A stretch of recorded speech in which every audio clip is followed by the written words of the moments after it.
Hello बच्चों, कैसे हैं आप सब। आई होप कि आप सब बहुत बढ़िया हैं। तो आज हम लर्निंग आउटकम पे आधारित गैप सामग्री जो आपको प्रोवाइड कराई गई है कक्षा 7 की विज्ञान का पेज नंबर 123 से सॉल्व करने वाले हैं। विज्ञान का पेज नंबर 123, ठीक है। कौन सा पेज नंबर 123 मिला लें आप, ठीक है। पाठ का नाम है विद्युत टॉर्च। अब विद्युत टॉर्च का निर्माण कैसे किया जाता है वो इस चैप्टर में हमको बताया गया है। चलते हैं वर्कशीट में, क्या वर्कशीट में करने के लिए दिया गया है हमें। वर्कशीट नंबर 1 में कहा गया है कि विद्युत टॉर्च बनाने में प्रयुक्त होने वाली सामग्री का नाम लिखें। तो देखो बच्चों, विद्युत टॉर्च बनाने में एक टॉर्च बल्ब, ठीक है, एक तार और एक सेल का उपयोग किया जाता है, ठीक है। दूसरा है विद्युत सेल में कितने टर्मिनल होते हैं, तो 2 टर्मिनल, धनात्मक और ऋणात्मक। अगला है विद्युत सेल को विद्युत कहाँ से मिलती है, तो रासायनिक पदार्थ जो उसके अंदर भरा रहता है उसी से उसको जो है लाइट मिलती है, ठीक है। विद्युत बल्ब में कितने टर्मिनल होते हैं, तो विद्युत बल्ब में 2 टर्मिनल होते हैं, ठीक है, 2 टर्मिनल। बल्ब देखा होगा आपने, एक तो डिस्क साइज का होता है और एक होती है टोपीदार, फिर ये सेल बन जाता है, ठीक है।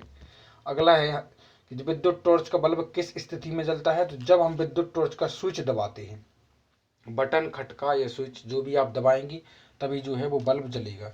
विद्युत टॉर्च निर्माण की प्रक्रिया में तार की दोनों सिरों को किस प्रकार से जोड़ा जाता है, तो मैं आपको बताता हूँ इसका आंसर। तो देखो बच्चों, इसका आंसर ये है, यहाँ से देखो, एक मोटा तार बल्ब की सतह पर धातु के ढांचे से जुड़ा रहता है तथा दूसरा तार आधार केंद्र पर धातु की नोक से जुड़ा रहता है। इस तरह से आप दोनों तारों को जोड़ेंगे तो जो है बल्ब आपका दीप्तिमान हो जाएगा।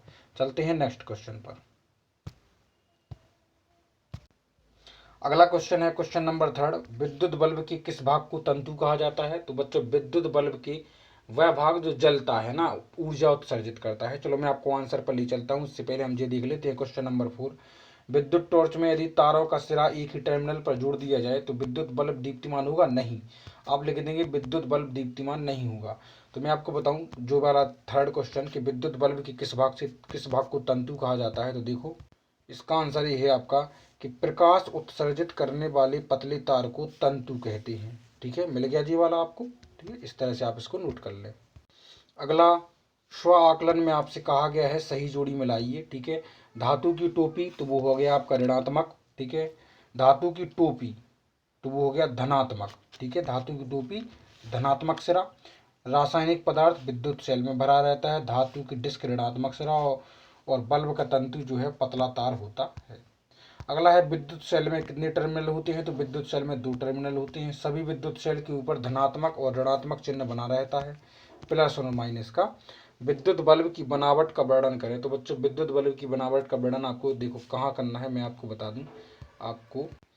तो प्यारे बच्चों, उधर आपको ये पूरा भरना है, याद रखना, यहाँ से लेकर यहाँ तक विद्युत बल्ब की बनावट वो किस प्रकार से बनता है या उसकी बनावट, आकार, शेप कैसा है, तो यहाँ से लेकर यहाँ तक आपको पूरा कंप्लीट कर देना है। आपकी पुस्तक में ही है, याद रखना, ठीक है।